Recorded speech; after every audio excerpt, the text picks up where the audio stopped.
오늘 우리가 함께 보실 하나님의 말씀은 출애굽기 20장 12절의 말씀입니다. 구약성경 112페이지 전으로 있습니다. 출애굽기 20장 12절의 말씀을 저와 여러분이 한 목소리로 봉독하시겠습니다.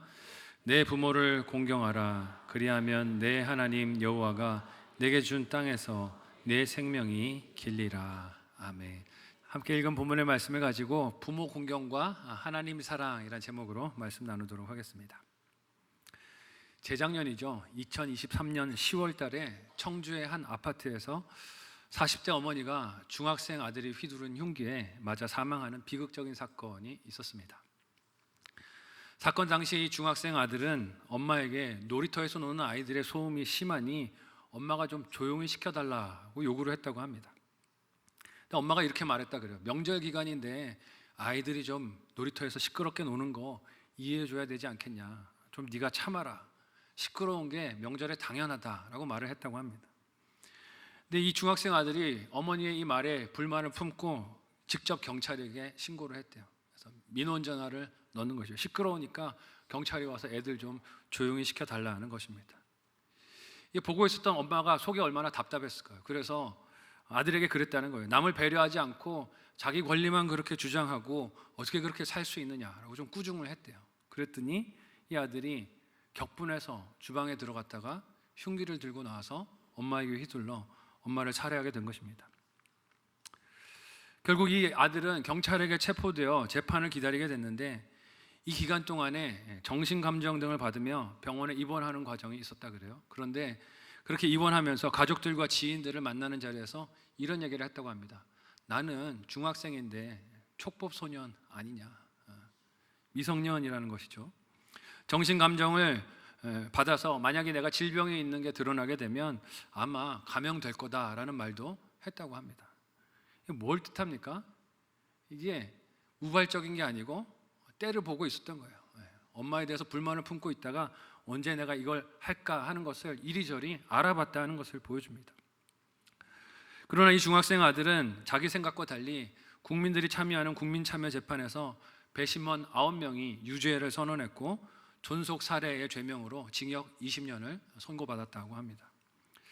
이런 판결을 하는 이유를 법원은 이렇게 말을 했다고 해요. 피고인이 살인 범죄를 다시 범할 위험성이 있다고 판단되기 때문에 20년형을 확정한다라고 했습니다. 기가 막히지만 이것이 오늘 우리가 살고 있는 세상과 가정의 모습이 아닐까요? 가정 그리고 부모와 자녀의 관계가 왜 이렇게 고통을 주고받는 관계가 된 것일까요? 외국에 비해서 한국이 점점 더 존속 살해의 비율이 높아져 가고 있다고 합니다. 이런 통계에 대해 전문가들은 이렇게 평가를 하기도 해요. 한국이 다른 나라들에 비해서 가족 중심의 사회를 이루다 보니 그 속에서 쌓이는 갈등과 스트레스가 더 극단적인 형태의 범죄로 나타나는 것이 아닌가 생각한다. 그렇게 또 평가를 하기도 합니다. 외국은 그렇잖아요. 이게 고등학교 졸업하고 대학에 들어가게 되면 부모들하고 다 이렇게 끊어지고 독립을 하고 자녀들이 살아가게 되는데 한국은 어떻습니까? 대학에 들어가도 심지어는 취직을 해도 결혼을 하고 자녀를 낳아도 부모의 덕을 보고 살겠다고 자녀들이 그렇게 또 같이 살아가는 경우가 많이 있습니다. 여러분 아예 모르는 타인이라면 무시하고 지나칠 수 있겠지만 가족은 어떻습니까? 계속 만나고 부대끼고 얼굴 보고 살아야 합니다.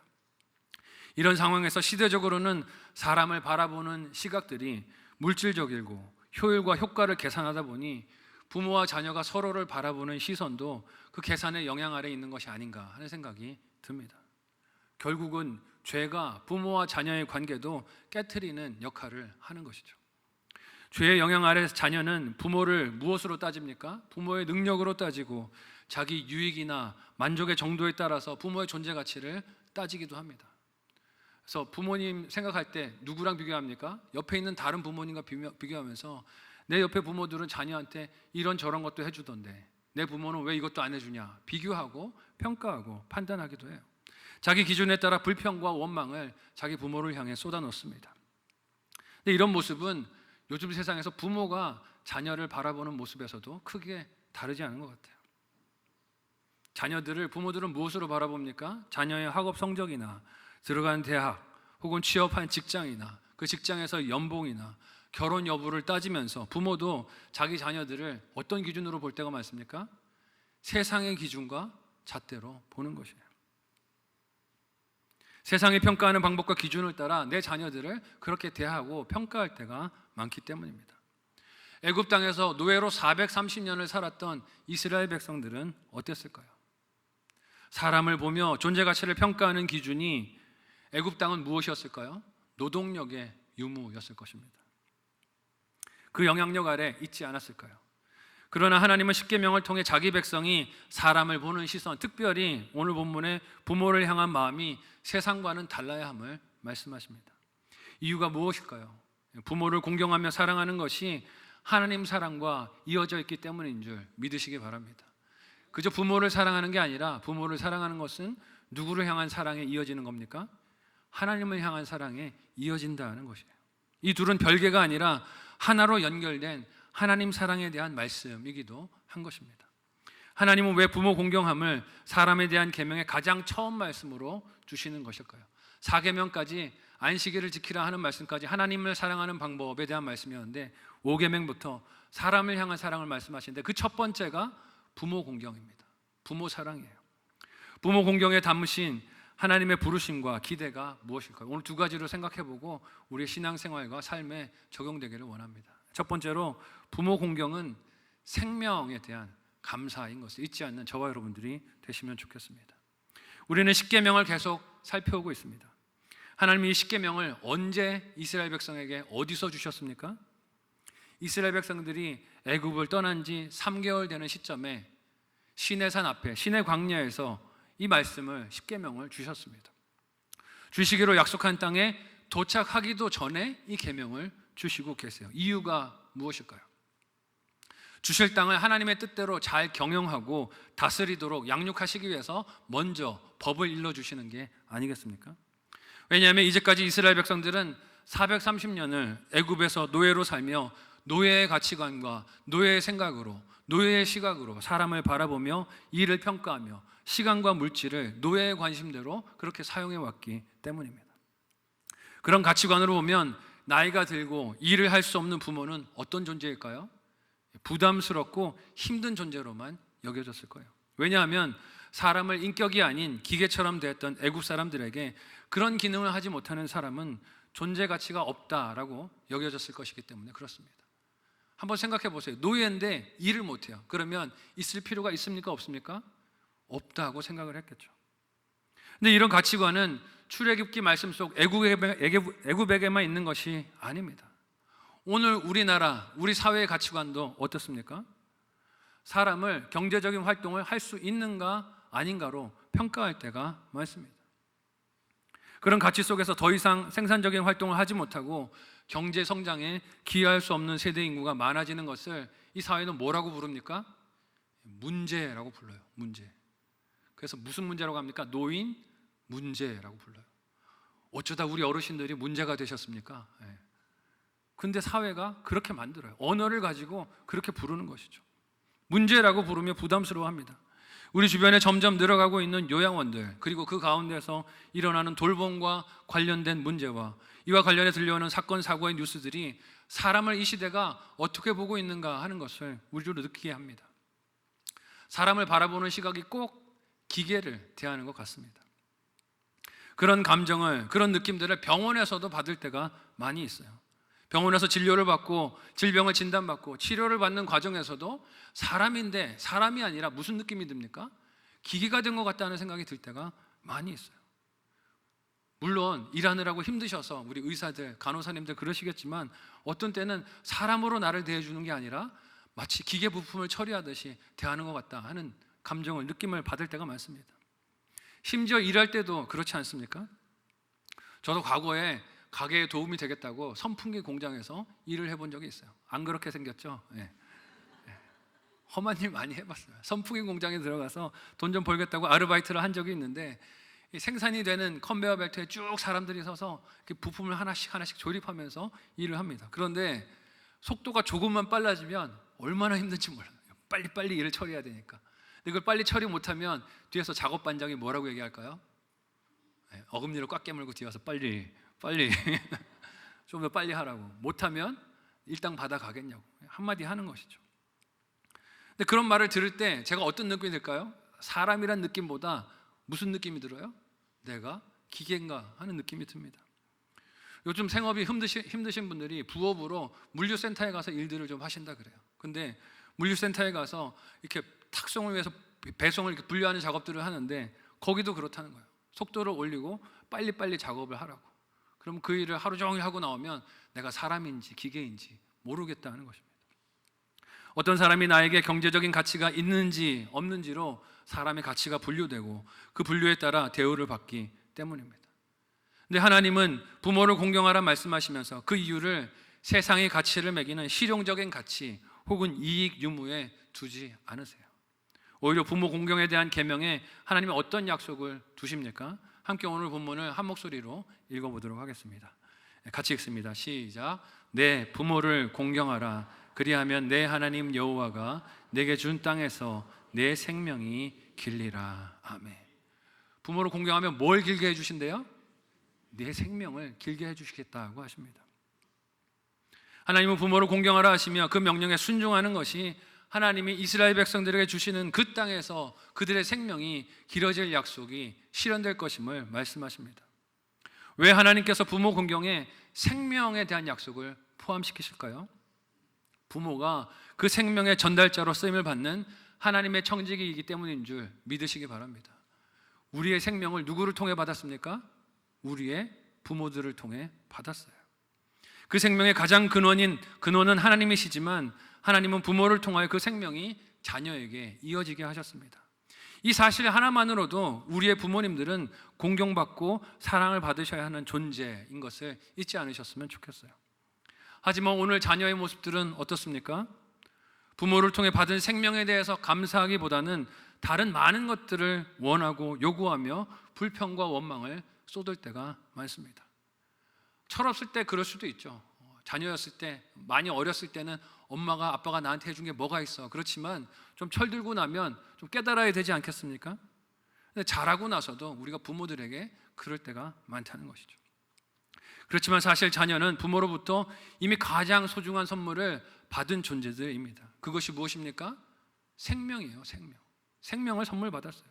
만일 부모님으로부터 받은 생명이 없었다면 오늘 내가 그토록 갖기를 원하는 것, 누리기를 원하는 것, 이루기를 원하는 자리가 나에게 무슨 소용이 있겠습니까? 생명이 없었다면 그 많은 것들은 다 나에게 의미가 없는 것들이에요. 이렇게 부모를 통해서 받은 생명의 소중함을 알고 그 생명의 전달자가 된 부모를 공경하며 사랑하는 것은 하나님을 향한 사랑과 연결이 되는 것입니다. 왜냐하면 자기 생명에 대한 감사가 그 생명을 잊게 한 부모에 대한 사랑과 공경으로, 그리고 하나님에 대한 순종과 사랑으로, 예배로 이어지기 때문입니다. 그래서 하나님은 이 계명을 사람의 관계 속에서 순종해야 하는 가장 첫 계명이 되게 하신 것이 아닐까요? 또한 부모에게서 자녀로 이어지는 생명은 여러분 육신의 생명이 전부가 아닙니다. 육신의 생명도 부모와 자녀를 연결짓는 고리가 되지만 더욱 중요한 것이 무슨 생명일까요? 한번 따라해 보실까요? 영적 생명.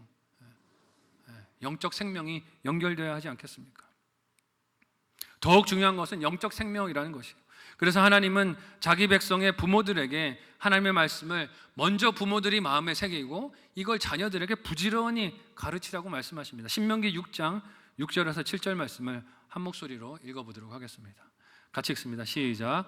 오늘 내가 내게 명하는 이 말씀을 너는 마음에 새기고 내 자녀에게 부지런히 가르치며 집에 앉았을 때에든지 길을 갈 때에든지 누워 있을 때에든지 일어날 때에든지 이 말씀을 강론할 것이며. 아멘. 자녀들에게 부지런히 말씀을 가르치시는 부모들이 되시기를 예수님의 이름으로 축복합니다. 아멘은 하셨지만 또 뭐 그렇게 부지런히 하시겠어요? 공부하라고는 다그치셔도 자녀들에게 말씀 가르치는 건 남에게 미뤄두지는 않으셨습니까? 그건 교회 교육자가 할 일들이지 내가 할 일이 아니지 라고 생각하신 것은 아니세요? 하나님께서 왜 이스라엘의 부모들에게 말씀을 부지런히 가르치라고 하셨을까요? 참된 생명은 하나님의 말씀 안에 있기 때문입니다. 그래서 부모로부터 육신의 생명만이 아니라 영적 생명이 되는 말씀을 전달받은 자녀는 그 생명에 대한 감사로 부모를 사랑하고 공경해야 하는 것이에요. 하지만 이기적인 사람의 욕심과 본성은 하나님에 대한 사랑과 부모에 대한 사랑을 분리하여 생각하는 경향이 있습니다. 이것을 합리화해요. 하나님께 충성하며 헌신한 자는 핑계로 부모 공경의 사명을 회피하기도 하는 것입니다. 그런 제도가 이스라엘 나라에는 고르반이라는 제도가 있었습니다. 마가복음 7장 11절에서 13절 말씀을 우리 같이 한 목소리로 읽어보겠습니다. 같이 읽습니다. 시작. 너희는 이르되 사람이 아버지에게나 어머니에게나 말하기를 내가 드려 유익하게 할 것이 고르반 곧 하나님께 드림이 되었다고 하기만 하면 그만이라 하고 자기 아버지나 어머니에게 다시 아무것도 하여 드리기를 허락하지 아니하여 너희가 전한 전통으로 하나님의 말씀을 폐하며 또 이 같은 일을 많이 행하느니라 하시고, 예수님이 탄식하시면서 하신 말씀이에요. 부모를 공경해야 되는데 그냥 종교적으로 교회에 나가서 헌금하고 하나님께 뭔가를 드렸다고 말하면서 부모에게 공경해야 되는 것은 하지 않아도 괜찮다라고 하는 당시의 종교 전통이 있었던 것입니다. 겉으로 보기엔 어떻습니까? 하나님을 사랑하니 부모에 대한 사랑과 공경은 없어도 그만인 것 같은, 옵션인 것 같은 생각을 합니다. 그러나 예수님은 그것이 하나님을 사랑하는 것이 아니라고 하세요. 오히려 하나님의 말씀을 폐하는 죄악이며 하나님을 사랑하는 것과 연관이 없다고 하세요. 즉 부모 공경과 하나님의 사랑이, 하나님을 사랑하는 것이 떨어질 수 없는 관계라는 것입니다. 왜냐하면 하나님 백성이 그 부모를 공경하며 사랑하는 것은 사람의 생명과 가치를 이익의 유무로 따져 계산하는 이 세상 속에서 거룩함을 나타내는 사명이자 하나님을 진정으로 사랑하는 길이기 때문입니다. 그래서 그 순종에 생명을 길게 하시는 복을 하나님이 약속해 주시는 거예요. 세상은 내 생명 길게 하겠다고 부모를 팽개치고 내던져도 너희는 그러지 말아라. 너희 부모를 돌보고 사랑하면 그 생명은 내가 돌봐주겠다. 하나님이 약속해 주시는 것입니다. 이처럼 부모 공경의 계명은 하나님께서 그저 지키라고 주시는 명령이나 요구사항이 아니라 어떻게 하나님을 사랑하고 어떻게 하나님께 감사를 표현할 것인지를 알려주시는, 사랑할 수 있는 방법인 것을 잊지 않았으면 좋겠어요. 이 계명을 따라 부모를 사랑하고 공경함으로 우리는 하나님이 내게 주신 생명을 감사하며 하나님을 향한 내 사랑을 표현할 수 있습니다. 나의 부모가 나에게 힘든 마음을 가져다 주었을 수 있어요. 아픈 과거가 있으실 수도 있습니다. 나에게 섭섭한 마음을 많이 불러줬을 수도 있어요. 그러나 내 부모가 나에게 어떤 조건과 상황, 어떤 영향력을 주었든지 간에 그 너머로 하나님이 주신 생명, 그리고 그 안에 담겨있는 사랑을 보며 부모를 공경하고 사랑하는 저와 여러분들이 되실 수 있기를 예수님의 이름으로 간절히 소원하고 축복합니다. 그것이 우리가 하나님을 사랑하는 마음을 세상에 드러내 보여주는 간증이 될 것입니다. 한번 생각하고 적용해 보시기를 바랍니다. 첫 번째 묵상 적용 질문을 드립니다. 첫 번째 질문은요, 하나님께서 부모님을 통해 주신 생명의 선물에 어떻게 감사를 표현할 수 있을까요? 하나님께서 부모님을 통해 주신 생명의 선물에 어떻게 부모님께 감사를 표현할 수 있을까요? 한번 생각해 보시고 우리 부모님들께 한번 적용을 해보시는 한 주가 되시기를 바랍니다.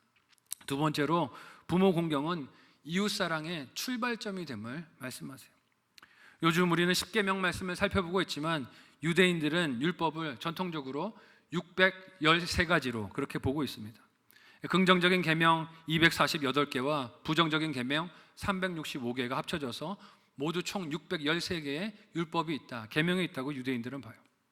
그래서 율법의 전문가로 자부하며 이를 잘 안다라고 여겼던 바리새인 율법사는 예수님께 묻습니다. 그 많은 율법들 중에 무엇이 가장 큽니까? 저한테 한번 알려줘 보십시오. 시험하기 위하여 시험할 의도로 예수님께 물어요. 그때 예수님이 뭐라고 말씀하십니까? 함께 마태복음 22장 34절에서 40절까지의 말씀, 좀 길지만 우리 같이 한 목소리로 읽어보도록 하겠습니다. 함께 읽습니다. 시작. 예수께서 사두개인들로 대답할 수 없게 하셨다 함을 바리새인들이 듣고 모였는데 그 중에 한 율법사가 예수를 시험하여 묻되 선생님, 율법 중에서 어느 계명이 크니까? 예수께서 이르시되 내 마음을 다하고 목숨을 다하고 뜻을 다하여 주 너의 하나님을 사랑하라 하셨으니 이것이 크고 첫째 되는 계명이요 둘째도 그와 같으니 내 이웃을 내 자신같이 사랑하라 하셨으니 이 두 계명이 온 율법과 선지자의 강령이니라. 아멘. 예수님이 하신 말씀 속에서 율법을 통해 주신 이 명령에 공통되는 동사가 무엇입니까? 하나님도 사랑하고 이웃도 사랑하라. 그러니까 온 율법을 하나의 동사로 정리하면 뭡니까? 사랑하라예요. 옆 사람에게 이렇게 인사하겠습니다. 사랑하겠습니다. 네. 네. 사랑하면 하나님 계명을, 율법을 다 지키는 겁니다. 사랑하라는 것이. 이는 각각의 명령이기보다 하나로 연결된 명령이라는 것이. 하나님을 사랑하는 것이 이웃 사랑과 분리되는 것이 아니라 붙어 있는 것이고, 모든 율법의 계명들이 다 하나님을 사랑하는 방법을 일러주신 것임을 보게 하시는 거예요. 그러니 부모를 공경하라는 말씀은 단지 내 가족의 형편만 돌보면 된다는 혈연주의를 위한 명령이 아닙니다. 부모를 공경하는 것이 거기서부터 출발해서 어디로 간다는 뜻입니까? 이웃을 향해서 점점 더 담을 넘어 나아간다는 뜻이에요. 부모 공경과 사랑이 거기서부터 출발하여 이웃을 향한 사랑과 돌봄으로 범위가 확대된다는 뜻입니다. 사실 부모가 공경을 받아야 하는 형편과 상황에 놓이게 되는 때는 언제입니까? 힘이 있을 때는 아니에요. 대부분 많은 경우에 힘과 건강을 잃고 효율이나 속도 혹은 실용성이란 측면에서 볼 때 도움을 받으셔야 하는 처지에 놓일 때가 많이 있습니다. 과거에는 무엇이든 자녀가 부모의 도움을 받아야 성장하고 살아갈 수 있었지만 세월이 흘러가면 이 현상이 역전이 되는 거예요. 그래서 부모가 작고 사소한 일도 자녀의 도움을 필요로 하고, 과거에는 잘 하던 일도 낯설어지고 어려워지는 문제들을 부모들이 만나게 됩니다. 그런 문제들이 생겨나요. 한 가지 예로, 요즘 여러분 식당 한번 가보십시오. 요즘 식당에서 음식 주문하실 때 뭘로 주문하십니까? 네, 키오스크로 주문하셔야 돼요. 기계에다 대고 주문하셔야 됩니다. 요즘은 사람이 주문을 받는 경우가 별로 없어요. 종업원이 맞아주지도 않고 들어가면 기계에 따라서 들어가서 앉아서 기계에다가 주문을 하고 밥을 먹어야 됩니다. 키오스크 앞에 서면 주문하려는 음식이 뭔지, 어떻게 해주면 좋겠는지, 원하는 요구사항이 뭔지, 결제는 뭘로 할 건지 물어봅니다. 전부 그렇게 키오스크에게 물어보고 진행을 해야 돼요. 이런 변화를 젊은 사람들은 쉽고 빠르게 받아들입니다. 간편하대요. 자기들이나 그렇지. 나이 드신 분들은 어떻습니까? 힘들어요. 젊은 사람들은 사람과 대면해서 거래를 하려고 하지 않는다 그래요. 키오스크에 하는 게 더 편하고 마음이 간편하대요. 근데 우리 부모님들은 어떻습니까? 낯설고 어렵습니다. 심지어는 현금을 받는 것도 점점 더 없어져 가고 있어요. 현금 내면 우리 이런 거 안 받는다고, 다른 데 가서 드시라고 쫓아나기도 합니다. 그러니 기계 앞에서 어른들이 조금만 망설이고 그렇게 좀 주저하는 시간이 길어지면 어떻게 됩니까? 뒤에서 기다리는 젊은 사람들이 일단 팔짱을 낍니다. 팔짱을 딱 껴요. 그리고 조금 더 길어지면 발을 딱딱딱딱 치기 시작합니다. 그러면서 한숨을 길게 내쉬기 시작해요. 왜 이렇게 길어지는 거야? 왜 이렇게 길어지는 거야? 그러면 어르신들이 서 계시다 미안하니까 어떻게 해요? 먼저 하세요. 먼저 하세요. 계속 순서가 밀리는 거예요. 못 하시니까. 한숨을 길게 내쉬고 중얼거리며 불편하는 말을 들리게 하고 신경질적인 반응을 보입니다. 여러분, 자녀와 식당에 가면 어떻습니까? 식당에 갔을 때 자녀들이 부모님들에게 신경질 내는 거 많이 봐요. 이거 이렇게 하면 돼? 저렇게 하면 돼? 하면 자녀들이 뭐라고 합니까? 아빠는 그것도 몰라, 엄마는 그것도 몰라, 그러면서 신경질을 내는 거예요. 무엇이든지 빨리 그리고 실용적으로 해치우는 것이 미덕인 것처럼 여겨지는 세상에서 그 가치를 따르지 못하는 어른 세대를 이해하거나 용납하지를 못하는 것입니다. 그러나 하나님은 자기 자녀들이 세상의 가치를 따라 부모를 대하고 함부로 업신여기지 않고 하나님의 백성다운 모습으로 잘 섬기고 공경하기를 원하십니다. 이는 예수님께서 십자가에 달려 돌아가시면서도 친히 말씀에 하나님의 뜻에 순종해서 따르신 본이기도 해요. 우리 요한복음 19장 26절에서 27절 말씀을 같이 한 목소리로 읽어보겠습니다. 함께 읽습니다. 시작. 예수께서 자기의 어머니와 사랑하시는 제자가 곁에 서 있는 것을 보시고 자기 어머니께 말씀하시되 여자여 보소서 아들이니이다 하시고 또 그 제자에게 이르시되 보라 내 어머니라 하신대 그때부터 그 제자가 자기 집에 모시니라. 아멘. 예수님의 생명이 떠나는 순간이었습니다. 십자가에 매달리셔서 죽어가시는 바로 그 순간에 십자가 위에서 예수님은 누구를 걱정하십니까? 자기의 어머니, 육신의 어머니 마리아를 걱정하세요. 어머니 마리아의 앞날과 미래를 염려하는 마음이 결코 하나님을 위하는 일, 하나님을 사랑하는 일과 별개가 아니었기 때문입니다. 이웃을 내 몸과 같이 사랑하는 일은 부모를 공경하는 마음 그리고 사랑에서부터 출발하는 겁니다. 출발이 부모님 사랑에서 출발하게 된다는 것이에요. 그런데 세상의 가치관과 시각으로는 부모 공경이 쉽지가 않습니다.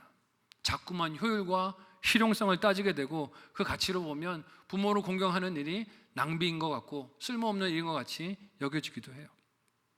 하지만 사람은 그렇게 쓰임새로 따지고 판단하는 것이 애굽에서 노예로 살던 때의 가치관이 아니겠습니까? 하나님은 그의 자녀들이 이런 애굽의 가치관을 떠나서 효율성이나 쓸모 여부가 아니라 부모의 존재 자체로 공경하고 사랑하기를 원하시는 것입니다. 왜냐하면 그 공경과 사랑이 내가 하나님의 자녀이며 구별된 성도임을 세상에 드러내는 통로가 되기 때문입니다. 그렇다면 여러분, 무엇이 공경일까요? 성경에서 공경이라는 말은 하나님께 그의 백성이 가져야 할 자세로 표현이 될 때가 많습니다. 잠언 3장 9절의 말씀을 우리 같이 한번 읽어보겠습니다.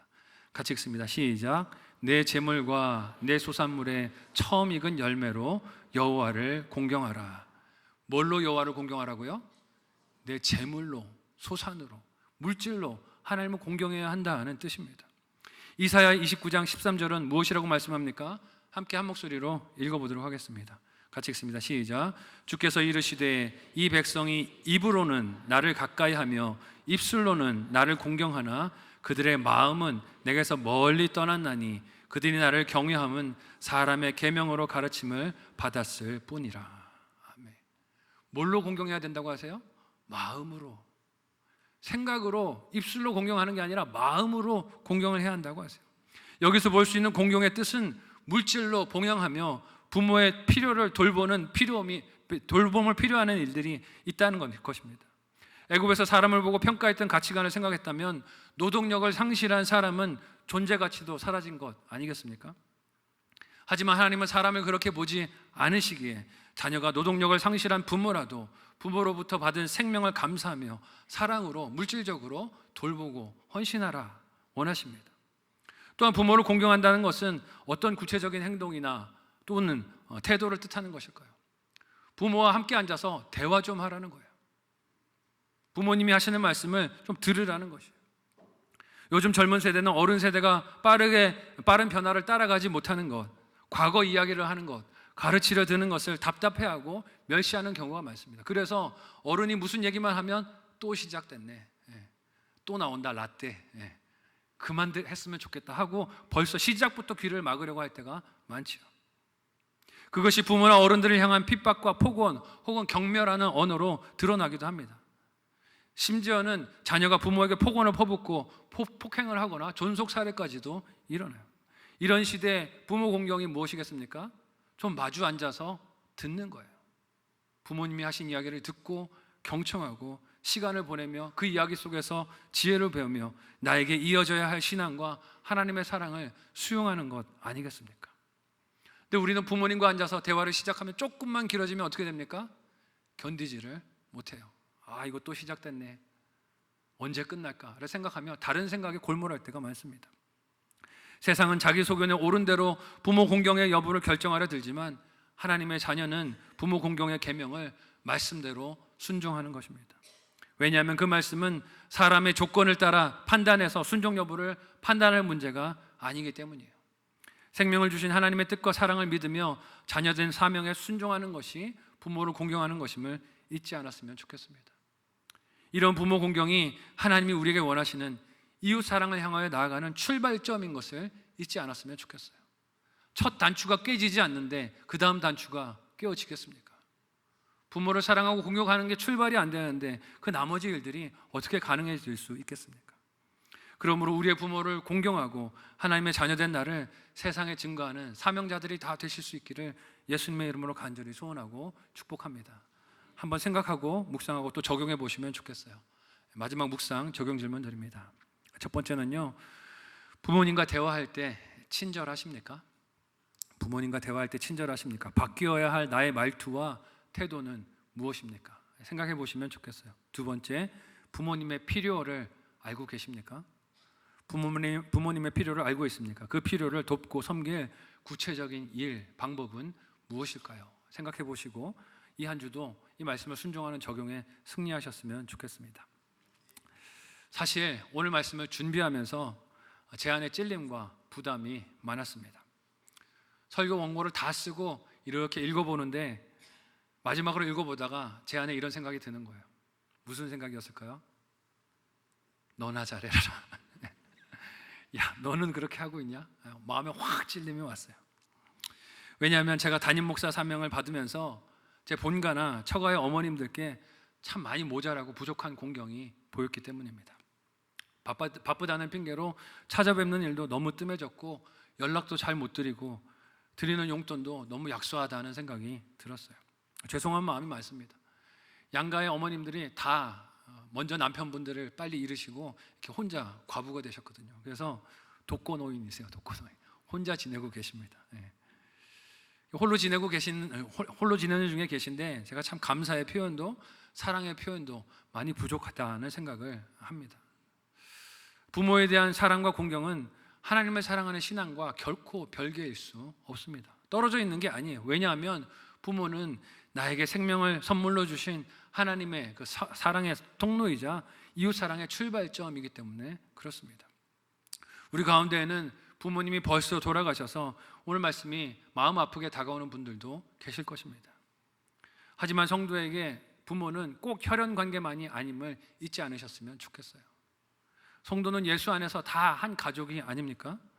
내게 신앙의 본이 되어주신 앞선 세대 어르신들이 다 나에게 어머니이고 아버지이고 부모 세대입니다. 공경과 사랑의 대상이 되십니다. 세상과 다른 부모 공경, 어른 사랑으로 하나님의 자녀된 거룩함을 나타낼 수 있는 저와 여러분들이 되실 수 있기를 바랍니다. 세상은 어르신들을 홀대합니다. 세상은 이익의 여부를 따져서 그렇게 문제라고 부릅니다. 그러나 저와 여러분은 하나님의 말씀을 통해 그분들이 나에게 생명을 전해주신 소중한 분들이고 사랑하고 공경해야 할 대상인 것을 잊지 않고 그렇게 순종하며 하나님 백성된 향기를 드러내는 하나님의 자녀들이 되시기를 예수님의 이름으로 간절히 소원하고 축복합니다. 아멘. 오늘 말씀을 생각하며 우리 합심하여 함께 기도하도록 하겠습니다. 물질과 돈이 주인처럼 구는 세상이 되다 보니 그렇게 살다 보니 사람을 바라보는 시선이 심지어는 생명을 나눈 부모도 바라보는 시선이 효율성과 합리성을 따지는 가치관이 팽배합니다. 하지만 하나님은 그의 자녀가 생명의 전달자가 된 부모를 공경하고 사랑함으로 거룩함을 나타내기를 원하십니다. 그렇게 하나님을 사랑하기를 원하셔서 이스라엘 백성들을 하나님을 그렇게 부모를 공경하고 사랑함으로 사랑하라고 초청하십니다. 오늘 말씀처럼 부모를 공경하고 사랑함으로 하나님을 사랑하는 우리가 되게 해달라고 기도하기를 원합니다. 또한 그 신앙과 사랑이 우리를 통하여 우리 후대와 자녀들에게 물려지게 하여 주셔서 부모를 사랑하며 공경하는 하나님 사랑하는 이 마음이 우리 다음 세대들에게 그 다음 세대들에게 계속해서 신앙의 유산으로 물려져가는 은혜의 사명을 잘 감당할 수 있도록 우리를 인도해 달라고 오늘 말씀을 기억하며 합심하여 함께 기도하도록 하겠습니다. 하나님 은혜를 감사합니다. 우리를 사랑하셔서 귀한 생명을 우리 사랑하는 부모들을 통하여 허락하여 주시고 이 땅에 호흡하며 살아가고 예수 그리스도를 믿게 하여 주시니 감사합니다. 이 소중한 선물을 생명의 전달자인 부모님들을 통하여 받았사오니 하나님 이 사명을 감당하신 우리 부모님들을 사랑하고 공경하게 하여 주시고 우리가 하나님의 자녀인 것을 하나님 부모 사랑과 공경으로 드러낼 수 있도록 증거할 수 있도록 도와주시옵소서. 복음을 증거하는 것이 꼭 입술로만 하는 것이 아님을 기억하게 하여 주시고 우리의 삶이 부모를 사랑하고 공경하는 이 모습이 복음을 증거하는 통로로 쓰임받게 도와주시옵소서. 세상은 부모들을 그렇게 쓸모의 유무로 따지고 나에게 힘든 어려움을 가르쳐다주는 문제거리로 여기지만 하나님 우리는 그러지 않게 하여 주시고 날마다 감사하게 하여 주시고 부모를 사랑하고 공경하며 내가 하나님의 백성이고 자녀인 것을 드러낼 수 있도록 도와주시옵소서. 우리도 그렇게 믿음을 드러낼 수 있는 창문으로 쓰임받기를 원하오니 우리를 인도하여 주시고 우리 자녀들도 그렇게 부모를 공경하는 세대들로 자라갈 수 있도록 도와주옵소서. 감사하며 예수님의 이름으로 기도하옵나이다. 아멘. 하나님, 물질이 돈이 우상이 되고 주인이 되는 시대를 살아가다 보니 우리 사랑하는 부모님들 생명의 전달자로 헌신되었던 우리의 앞선 세대들이 마치 짐짝처럼 문제처럼 여겨지는 세대를 살아가고 있습니다. 주 우리를 불쌍히 여겨주시고 하나님의 마음으로 주신 말씀을 따라 우리 부모를 사랑하고 공경하는 우리들 될 수 있도록 도와주시옵소서. 하나님을 사랑하는 이 마음이 우리 다음 세대에게도 잘 물려져 가기를 원합니다. 그렇게 이 신앙을 전달하기 위하여 우리 부모들을 사랑하고 공경하며 하나님 믿는 실제적인 삶을 물려줄 수 있는 앞선 세대들, 부모들 되게 도와주시옵소서. 하나님 은혜를 감사하며 이 시간에 예물 드립니다. 우리 신앙의 고백으로 드리오니 하나님 기쁨으로 연락하여 주옵소서. 예수님의 이름으로 기도하옵나이다. 아멘.